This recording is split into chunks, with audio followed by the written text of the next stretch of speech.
Guyyaa har'aan tanaa kana Johailiin Somaalee godina Harargee ba'aa aanaa Gooroo guutuu araddaa jiruu ifatti lola gurguddaa hidhannoo guutuudhaan uummata keenya irratti banteen abbaa ilmaa Abdallaa Mahammadii fi daa'imman isaanii kan amata torba bakkumatti lubbuu ajjeesaniitiin jiru.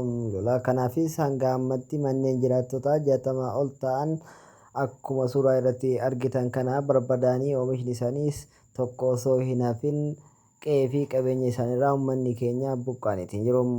Lafti araddaa jiru ifaa naannoo daangaa irratti waan argamtuuf lafa keenya irraa nuuf ka'aa jechuudhaan babal'ifannaa lafaaf Johailiin Somaalee meeshaa waraanaa gurguddaan uummata keenya irratti dhukaasa banteen hanga galgala kanatti namni 2 wareegamuu fi 3 ammoo madaa'uu jiraattonni irraa mirkaneeffadheetiin jira. Jiraataan araddaa inni tokko ganama kana lola irra osoo jiru karaa bilbila dhaamsa naaf dhaameen uummanni keenya addunyaa irra jirtan qaama dhimmi ilaalutti nuuf iyyaa jechuudhaan dhaamsa isaa dhaammateetiin jira.